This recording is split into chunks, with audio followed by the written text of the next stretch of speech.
When you record couples having an argument, what you will hear, whether the argument lasts for 3 minutes or 2 days, is you'll hear two people, in most cases, saying the same thing over and over and over again. It may be phrased differently, but the same concern is being repeated. And at the base of most argument is the concern that I am not being heard, you are not listening to me. And so the idea of crossing the bridge is that we're inviting someone to come into our world to come and listen to us. And that's the gift that we're giving to our partner. If you imagine if you were trying to remember a really, really important phone number, and so someone said it to you, what would you do? And what you would do is you would say it over and over and over to yourself to help you remember it. And in the same way, when your partner says something to you, and you mirror it back. So what you're saying is, blah, blah, blah.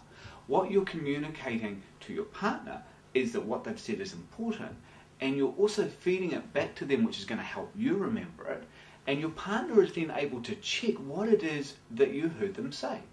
Because sometimes what happens is our partner says something, and we have our own little processes going on in our brain, and we don't hear it. And this is really, really common. And so by actually mirroring back what we heard our partner said, our partner can say, yeah, you got it. Or partially, what I wanted you to hear was, and then come back and give us the bit that's really important. And often the bit that we don't hear is the bit that's essential and the bit that is at the core of these repeated arguments that we're having. Now, it's so important that when you're mirroring, that you are mirroring from a place that says, I want to be connected to you, that I've come across the bridge, I'm coming into your world, and I want to learn about you. So if you're mirroring, you're being really sarcastic and silly and all of those kind of things, you might be following the form, but because your intention is not where it's supposed to be, it's not going to work.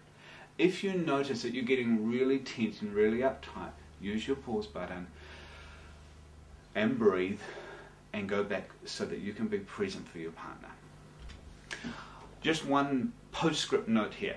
I have a lot of guys who are terrified about asking their partner who talks a lot, is there more? And the fantasy is often that their partner will keep talking on and on and on, and this conversation will last for 5 weeks.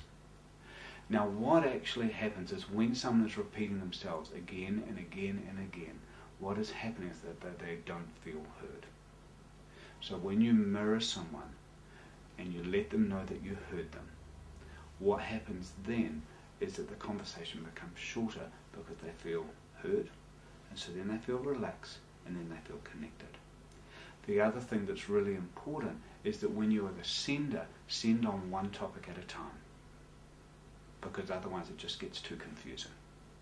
So when you've raised the issue and you've been heard, call it a day.